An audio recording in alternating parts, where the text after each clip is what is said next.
Hello, and welcome to this week's episode of When Religion Unravels. My name is April Angel, and my co-host is Bruce Klein. Hi, Bruce. Hi, how are you doing today? Doing good. Today's theme is going to be all around shame, which is a hard topic. Did you have anything that you would like to discuss before we get into the heavy nitty-gritty? Yeah, actually, we're having a little bit of trouble right now with Facebook going live. The broadcast was deleted on Facebook. Okay, well, evidently we're not going to be on Facebook today. Sorry, Facebook. Sorry, Facebook. It's not happening today. Maybe I can try this and see if I can. Oh, yeah, it's not.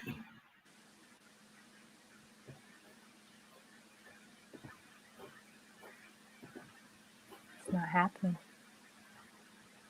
I don't know.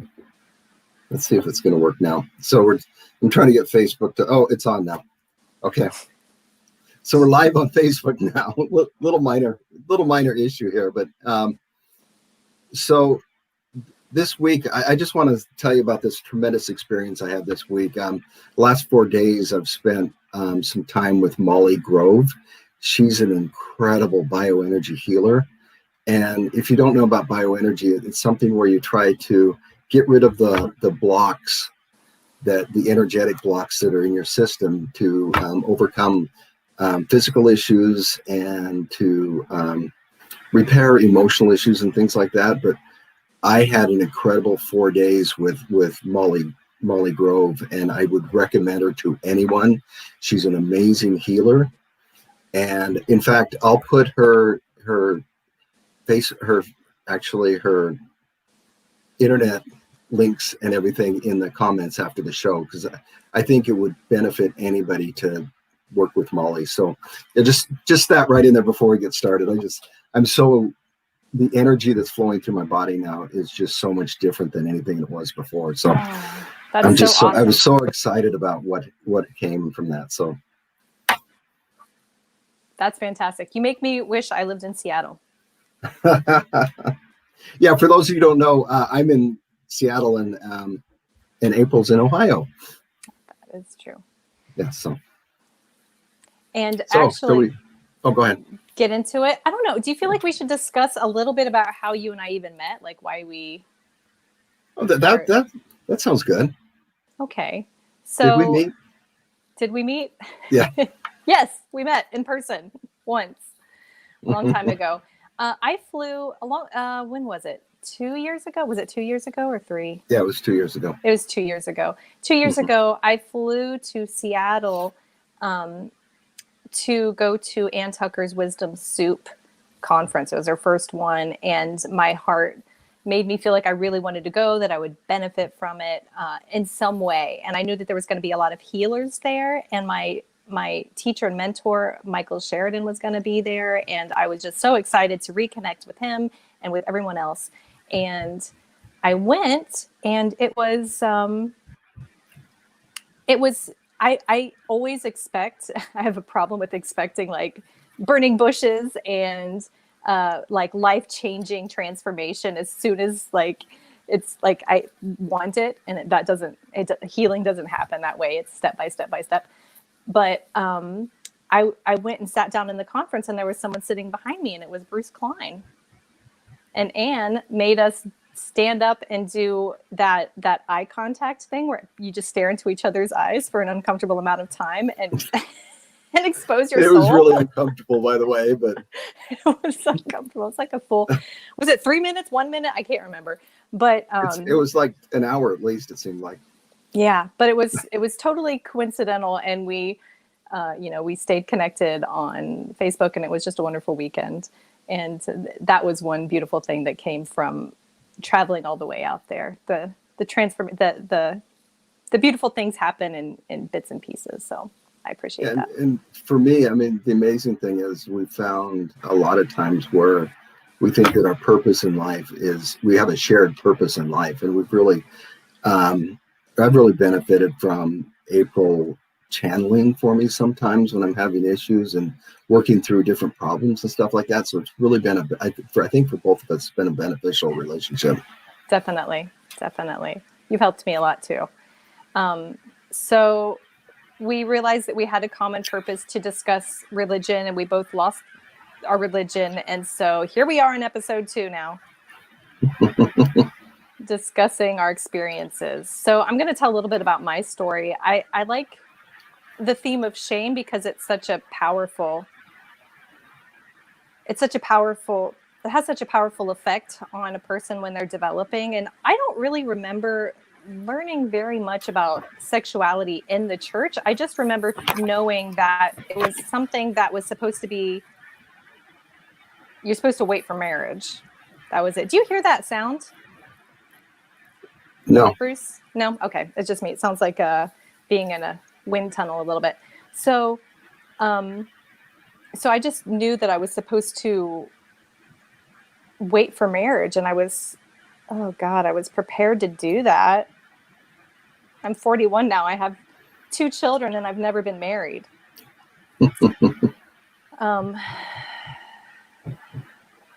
So I don't exactly know how to go into the story of shame. I just know that that I shared with you, Bruce. Like, how should I dive into that? I think that a lot of times, especially around the topic of sex within a church, they put so much shame around it. I mean, if you don't do it within the bonds of marriage, it's evil, right? It's something you're supposed to stay away from. And I think a lot of times, because of that, you are, if you even think about having those type of Camille's saying yes, there is a noise, by the way. Oh, sorry, everyone. They even say if there is if you do participate in that, then there are consequences and you're going to hell. Whatever your church is, but I think a lot of times they deliberately put shame around that subject so that you don't participate in it. In fact, in my religion, where I came from, we got a speech and a pamphlet when we were teenagers talking about don't tamper with the little factory. And the little factory is your reproductive rights. And so they don't tamper with it because it could lead to you tampering with it again and again and again. And it could lead to homosexuality. And it's this big, they're trying to scare the hell out of you. And so it's, I think there is a lot of that, but I think with you, it was something remarkable. I mean, just the way the confession process, right? Yeah, I was raised Protestant in the Brethren denomination, and the church that I went to was, once I became a teenager, I really enjoyed the pastor. He was a very gentle person, there's never fire and brimstone. And I just appreciated his quiet authority. And then his wife was the choir leader, and she was like a mother. Like I really appreciated her, like cheerful, happy, like, yay, Jesus energy. Like she was like, she was very extroverted and welcoming that way. And so I felt at home there. And we didn't do confession. You don't do confession in the Brethren church, but being a teenager and people and having teenager friends in the church, I would hear stories from the other slightly older people that, that they'd had, maybe they messed around with someone, and then they felt so bad and they had to tell their parents about it because Jesus doesn't want us to do that. And so I was hearing all these stories of people, not all these stories, there was only a few kids in my group, but I would hear stories about, so-and-so dated so-and-so and they actually slept together. And for me, I was like, oh my God, because I wasn't doing that. I was so shocked. And then they had to confess to their parents, and then privately had to confess to the pastor. And it was just this very serious thing. It's we have to that you have to do penance. You have to tell people and then apologize for it and promise to never do it again. And the people that had those experiences married very early on, and I don't necessarily know that they're very happy, but this is my story, not theirs. I managed to, I met a guy when I was working at a restaurant, my first fast food job, and he was very charismatic, and he was pushing me to do things that I was like, nope, I'm waiting for marriage. I'm waiting for marriage. I'm waiting for marriage. That's not me. He broke up with me. And then I was like, I'd fallen so in love with him that I pined for like all these months. And so when we finally got, together in a small group again, he was able to talk me into it. And I did it against my own, best judgment. And I was doing it just because I wanted him to like me again. So I had all of these, and I just have to share the story. Sorry. Like I had all of this, these difficult feelings, but we ended up getting engaged. And so I was like, it was all worth it. And then I ended up getting a little bit pregnant. And at the same time, I was telling my family members, and I told my grandma, and I felt like I had to apologize to my grandma for just being a normal, developing 18-year-old adult human. I was like, I'm sorry, grandma. And then I was too embarrassed to do it at the church. And then there was a girl that was in my same age group. She also was pregnant, but I didn't tell anyone in the church. I just went to church and felt like the worst sinner there. And we sat at the back of the church, the teenagers. And one Sunday, like she stood up, and she didn't have to go to the front of the church. The pastor allowed her to stand up, but she stood up. And I think the pastor read a letter that she had wrote for him to read in front of everyone. It was this big, long letter of her confessing that she had slept with this person, that they had gotten pregnant, and that she was apologizing to him. She was apologizing for letting the whole church down. She was just this huge apology. And I'm sitting there like in the same seat as her. Like I'm knocked up, and I hadn't told anyone. And I just, oh my gosh, the shame, it just compounded it. And I never stood up. I never stood up and did my own confession. I never told her about it. I never comforted her or I was just so trapped in my own shame. And I like what Brene Brown says about shame. She says, I probably deleted it. Oh yeah. She says, shame is an intensely painful feeling or experience of believing that we are flawed and therefore unworthy of love and belonging. And that's exactly how I felt. Now that pregnancy ended up being a molar pregnancy, and it didn't, like it was really unhealthy, and the doctors had to help me not get cancer from it. But that was my experience with sexuality in the church. And I just felt so terrible and full of shame. And like even though other kids were doing it, you still feel like you're the worst one. But did you feel like when you were feeling that shame, did you ever think that you would go up and confess like that other girl did? Or were you contemplating that at all? It's like a fire, even thinking about it now, it's like a fiery feeling of like, is this something that I should do? It creates anxiety and like almost like a watering in my mouth. Like, I'm just like, I don't know. I feel like I'm supposed to, but I'm so afraid. Like, April, you just did. What'd I do? You just did confess. You confessed right now. Okay. Okay. Well, if you all want to kick me out of the podcast, I'll understand. We'll keep you here. We like you. Thanks. Yeah.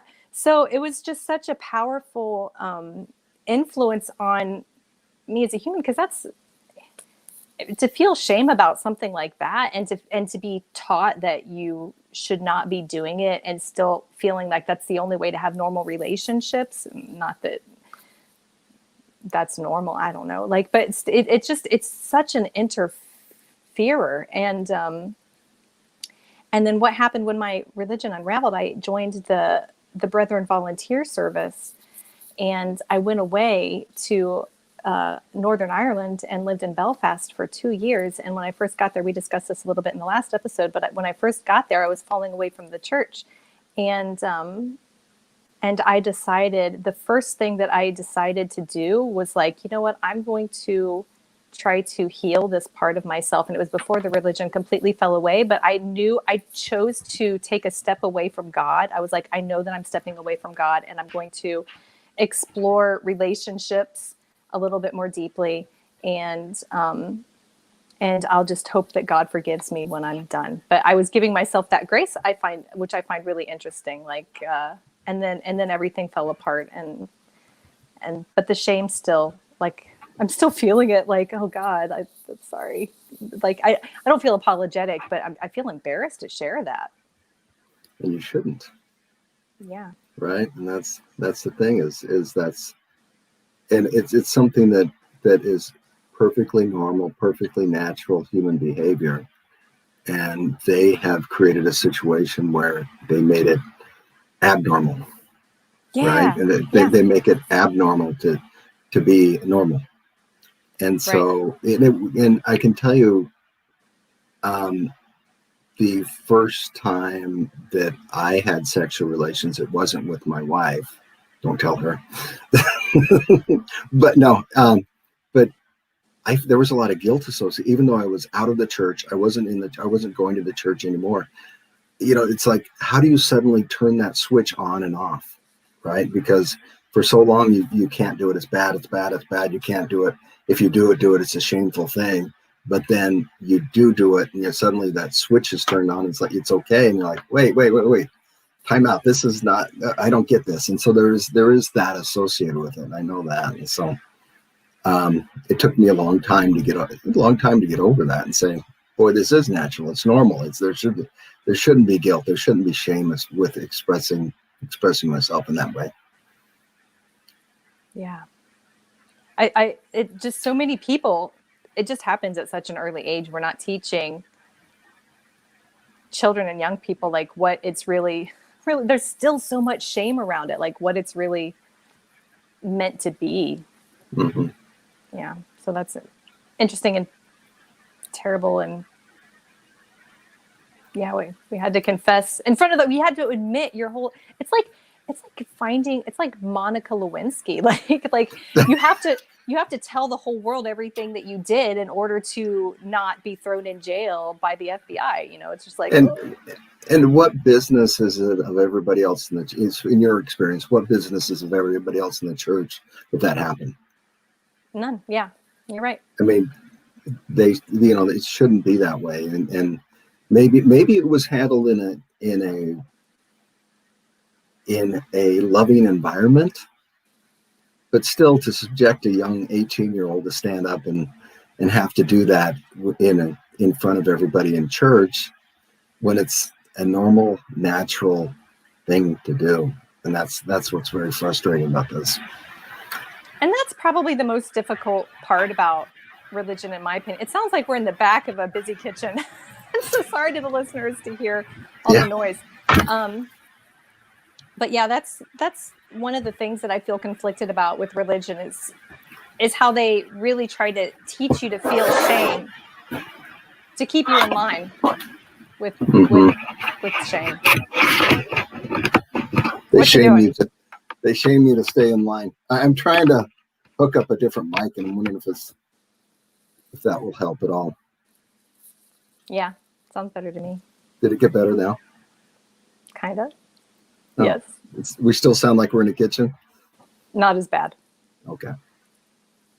Not as bad. Good. Problem solved.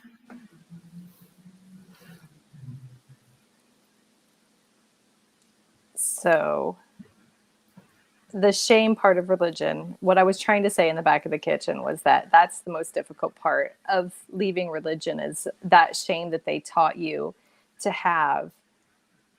It's figuring out what am I still supposed to feel isn't okay? What is okay and what's not okay, really? Like, and that's the part of finding yourself that we have discussed right. in other parts of the promotion of this podcast. And I think that part of it is finding that there shouldn't be shame in that. It's just a natural expression of a physical expression between two or more people who love each other, right? Two or more. Right. Right. Anyway, Camille says that growing up in a small town in Hawaii, girls who got pregnant were sent to a different school until they had birth. Wow. That's interesting. That is interesting. And I know when I was growing up, there was a separate school for girls who were pregnant. And there's so much, they have to be sent away. Like, you can't even be in the same room with normal people. Like, that's right. Sad. It's like they have the plague or something like that. And yeah. They're going to infect other people. Like, what she did was shameful, and we're protecting her from her shame by sending her away. It's kind of, I don't know. Yeah. Maybe it is easier if you don't have to go to school when you're having different problems. I don't know. Yeah. That's hard. Anyway. Cool.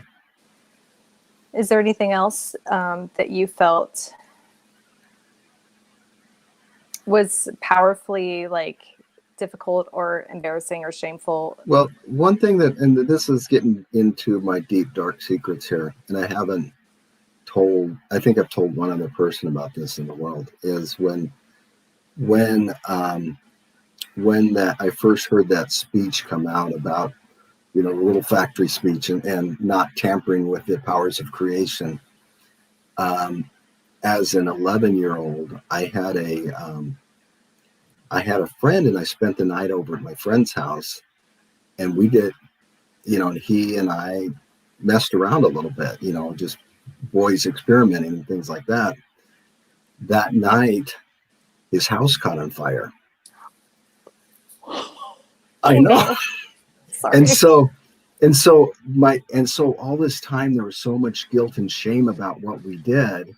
And then when I heard this speech about tampering with the little factory and tampering with your powers of procreation, and the whole speech about homosexuality, I was going, I'm going to hell. And so that there was that deep, dark thing where I was going to go to hell, and these people I was, there's nothing I could do. And it was just terrible. And I had to carry around that shame with me for a long time until I was able to let it go and say, that's ridiculous. And I didn't cause the house fire. Right. And I'm not the person who caused these other things. It took a while, and that's all about that shame. And they had control over me. The church had control over me. And in that respect, the one thing I relate the shame to is the fact that because of that shame and the guilt, I never felt worthy to have my own connection to God. Yeah. And that was the thing, is I had enough shame, and I was so embarrassed about what I did that how could God ever love me because I did this? Because I have one of the leaders of the church saying, this is evil, this is terrible, this is bad. And suddenly I'm sitting there going, they tell me that I have to keep my mind and body clean and pure so I can talk to God. And I'm not doing that. What's wrong with me? Right. Yeah. And so it's kind of, and that's the thing that I've struggled with in the church. And even as I left the church, those feelings don't leave you necessarily.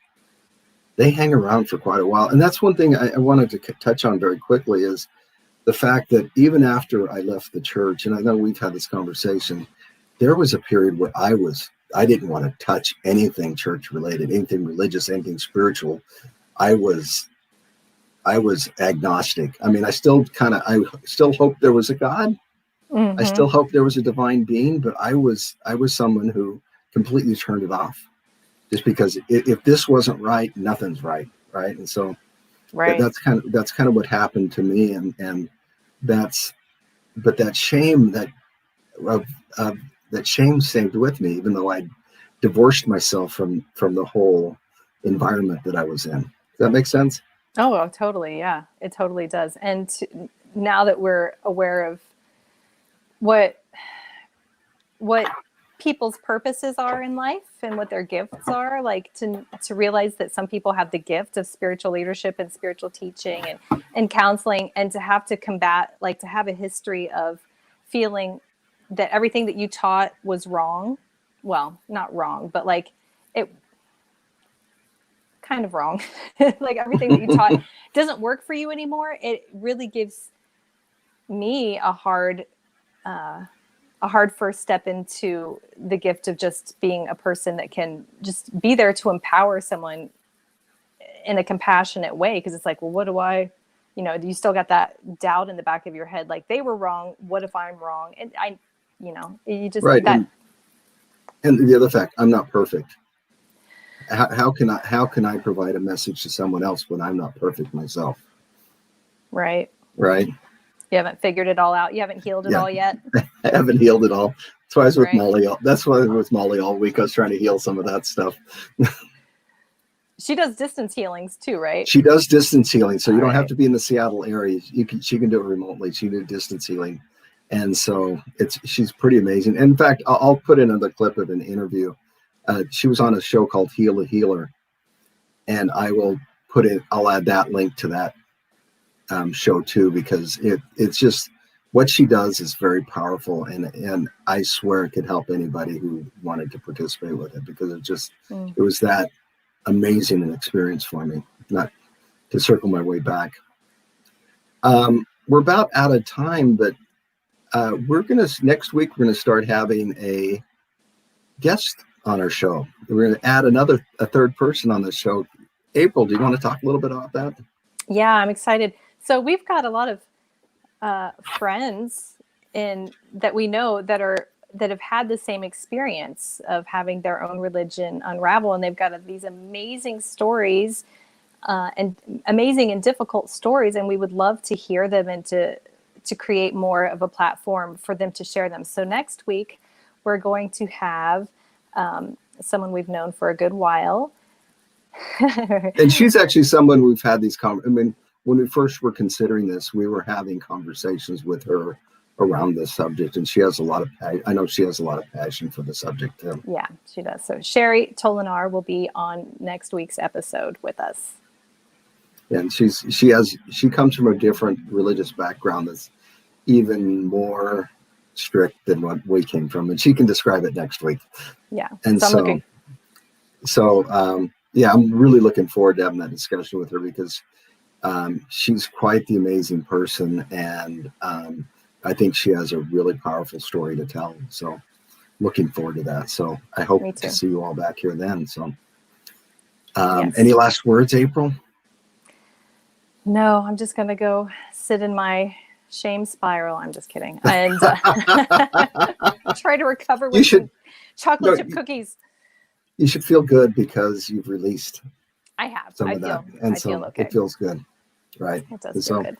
And then please don't forget to make comments. And I know we saw some from Leonard here a little bit about talking about this topic. And so please don't hesitate to make comments even after the show in the comment section, either in YouTube or on Facebook. We really appreciate those who have come and watched us, and hopefully we can continue telling the story. We haven't bored you to death. So we'll see you next week at the same time in the same place. So talk to you soon. See you next week. Bye now. Bye.